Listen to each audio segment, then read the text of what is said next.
પત્રમાં જણાવવામાં આવ્યું કે તારીખ 4 એપ્રિલ 24ના રોજ યુનિયન દ્વારા ચાર્ટર્ડ ઓફ ડિમાન્ડ સંસ્થાને મોકલી આપવામાં આવેલ હતું.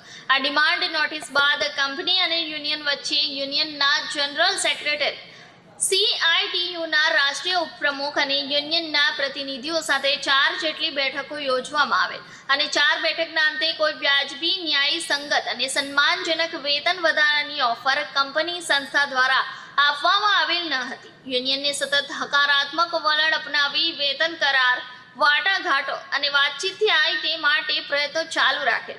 છેલ્લા કરારને પૂર્ણ થયાને 1 વર્ષ વીતી ગયેલ હતું. સ્વાભાવિક રીતે કામદારોને વેતન વધારો મળે તેવી લાગણી યુનિયનની સામાન્ય સભામાં કામદારોએ પોતાની લાગણી રજૂ કરી હતી. તે સામાન્ય સભાના દિવસે પણ અમો પ્રમુખ સહી રૂબરૂમાં કંપનીના અધિકારીઓ સમક્ષ રજૂઆત કરેલ, પરંતુ કંપનીએ પોતાનું જક્કી વલણ છોડ્યું ન હતું અને માત્ર ₹3500નો વધારો આવતા 4 વર્ષ માટે આપવા માટે દોહરાવ્યું હતું. પરિણામ સ્વરૂપે યુનિયનની સામાન્ય સભા દ્વારા સર્વાનુમતે હડતાળ નોટિસ આપવાનો, ID એક્ટની જોગવાઈ મુજબ હડતાળની નોટિસ આપવાની સર્વાનુમતે ઠરાવ કરાયો હતો અને આજે હડતાળને 25 દિવસથી વધુનો સમય વીતી ગયો છે અને આજે ફરી કલેક્ટર મારફતે આવેદનપત્ર આપી પોતાની માંગણીઓ મૂકવામાં આવી. જય ભારત, જય સંવિધાન સાથે જણાવવાનું કે હું સુનિલ સામુદ્રે JK પેપર લિમિટેડમાં એક એમ્પ્લોય તરીકે ફરજ બજાવું છું.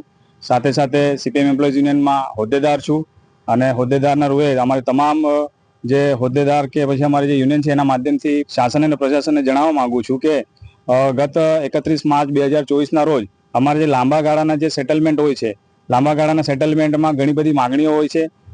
એમાં અમે 38 જેટલી માંગણીઓ કે 28 થી 38 જેટલી માંગણીઓ માંગી છે. એમાં ખાસ કરીને વેતન વધારો હોય છે, મેડિક્લેમ જેવી સુવિધા હોય છે, મોંઘવારી ભત્તા જેવું હોય છે અને અન્ય પછી કપડાં કે જે કઈ યુનિફોર્મ કે સેફ્ટી શૂઝ જેવી 38 જેવી માંગણીઓ હોય છે.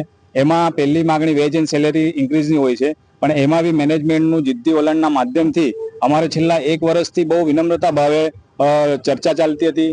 ઘણા પાસાઓની સાથે કે ઘણા ટેકનિકલ મુદ્દાઓ કે લોજિકલી મુદ્દાઓની સાથે અમે લોકો એમની સાથે ચર્ચા કરતા હતા.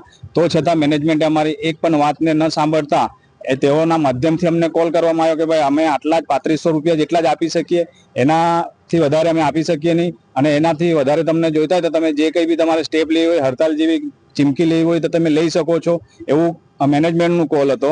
અને એમની એ બધી વસ્તુને ધ્યાનમાં રાખીને એમના આ જિદ્દી વલણોને ધ્યાનમાં રાખીને અમે ગત 17મી એપ્રિલ થી અહીંયા ધરના પર છે. 17મી માર્ચથી આજ રોજ સુધી એટલે કે 26 દિવસ થયા છે અમારે. તો 26 દિવસમાં કંપની દ્વારા કોઈ પણ પ્રકારનું અમારી સાથે પ્રતિસાદ આપવામાં આવ્યો નથી કે ભાઈ તમે આવો અને આના પર ચર્ચા કરીએ અને ચર્ચા કરીને વાટાઘાટાની પ્રક્રિયાને આગળ વધાવીએ. મેનેજમેન્ટ દ્વારા એક પણ કોઈ સમાધાનીકરણ વલણ એમના માધ્યમથી અમારી પાસે આવ્યું નથી.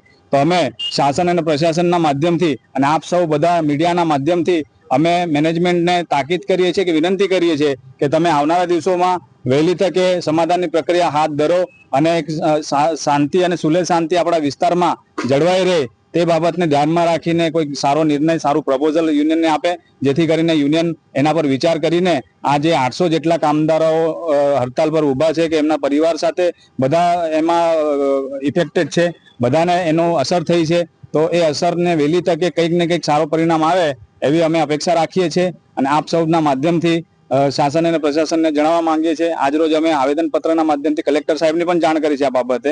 તો આટલું કહીને મારી વાણીને વિરામ આપું છું. જય ભારત, જય સંવિધાન, જય વિજ્ઞાન.